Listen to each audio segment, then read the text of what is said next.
Hello friend, आज की video में हम बात करेंगे इस समय ठंड लगने पर क्या ट्रीटमेंट दिया जाता है। ठंड लगने पर इमरजेंसी में क्या करें। हाइपोथर्मिया, जिसे मेडिकल भाषा में ठंड लगना भी बोलते हैं, हम इसके कारण, लक्षण और घरेलू टिप्स को भी जानेंगे। ये भी जानेंगे ओरल ट्रीटमेंट में कौन सा टेबलेट यूज किया जाता है और इमरजेंसी में पेशेंट को कैसे हैंडल करेंगे। सबको डिटेल से जानेंगे, तो इस वीडियो में बने रहिए। सबसे पहले जानते हैं आखिर ठंड लगता ही क्यों है। हमारे बॉडी का जो नॉर्मल टेम्परेचर होता है वो 37 डिग्री सेंटीग्रेड होता है, और जब इन्वायरमेंटल टेम्परेचर 37 डिग्री से कम होने लगता है तो हमें ठंड महसूस होती है। और इस टाइम इन्वायरमेंटल टेम्परेचर 25 डिग्री है, जिससे हमें ठंड लगती है।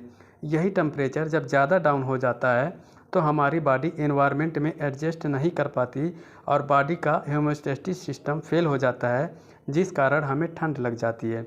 यही टेम्परेचर जब 37 डिग्री से अधिक हो जाता है तो हमें गर्मी लगती है, और ज़्यादा होता है तो हमें पसीना भी आने लगता है। आई थिंक आपको समझ आ गया होगा। अब जानते हैं ठंड लगने के क्या कारण हो सकते हैं। पहला कारण है बाहर का मौसम अधिक ठंड होना। तापमान में अधिक गिरावट होने के कारण ठंड लग जाती है। शरीर में पानी की कमी के कारण रक्त संचार धीमा हो सकता है, जिससे ठंड महसूस हो सकती है। ठंड के मौसम में ज़्यादा देर पानी में रहने के कारण भी ठंड लग सकती है। शराब का अधिक सेवन से भी आपको ये प्रॉब्लम हो सकती है। ब्लड सर्कुलेशन सही ना होना, ये ठंड में ज़्यादातर देखा जाता है।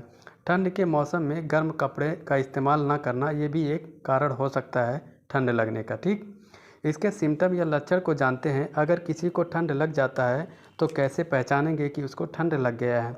अगर किसी पर्सन को ठंड लग जाता है तो उसके बॉडी में कपकपाहट होने लगती है, आवाज़ क्लियर नहीं निकलती है, तुलतुलाहट आ सकती है, सांस लेने में बदलाव हो सकता है, रेस्पायरेशन रेट कम या ज़्यादा भी हो सकता है, हाथ पैर ठंड पड़ सकते हैं, त्वचा का रंग हल्का पीला हो सकता है या त्वचा का रंग फीका पड़ सकता है, खासकर उंगलियों में या नाक पर। तापमान गिरने से दिल की धड़कन धीमी हो सकती है। ठंड के कारण बॉडी पेन हो सकता है। इन सभी लक्षण को देखकर आप आसानी से पहचान जाएंगे कि किसी को ठंड लग गया है।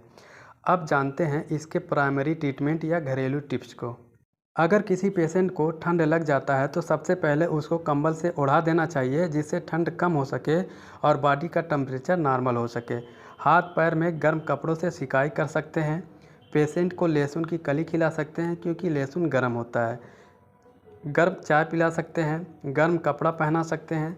अगर ज़्यादा कपकपाहट हो रही है तो उसको हीट प्रोवाइड कर सकते हैं। ये तो हो गया प्राइमरी ट्रीटमेंट, जो आप घर पर ही कर सकते हैं।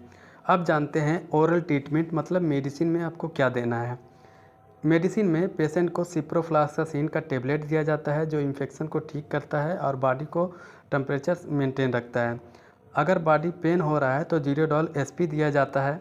जब ठंड लग जाती है, ठंडा उसको महसूस होता है, कपकपाहट होता है, तो डेक्सोना टेबलेट दिया जाता है। इसके साथ साथ गैस का एक टेबलेट दिया जाता है, जिससे गैस की प्रॉब्लम ना हो। ये चारों टेबलेट में से एक एक टेबलेट दे सकते हैं सुबह शाम 3 दिन तक। इससे काफ़ी आराम मिल जाता है। अब जानते हैं अगर किसी पेशेंट को ज़्यादा दिक्कत है तो इमरजेंसी में पेशेंट को कैसे हैंडल करेंगे हॉस्पिटल में। एविल के साथ डेक्सामेथासोन इंजेक्शन हॉस्पिटल में दिया जाता है। उसके साथ साथ एक एंटीबायोटिक इंजेक्शन दिया जाता है, सेफ्ट्रिक्जोन 1 ग्राम। इसके साथ साथ मल्टीविटामिन इंजेक्शन या कैप्सूल भी दिया जा सकता है, या अमीनो एसिड एंड प्रोटीन का इंजेक्शन दिया जा सकता है, जिससे बॉडी में एनर्जी प्रोवाइड की जा सके। इतने में 100% आराम मिल जाता है। आई थिंक आपको सब समझ आ गया होगा। वीडियो अच्छी लगी हो तो लाइक एंड सब्सक्राइब जरूर करें। Thank you for watching this.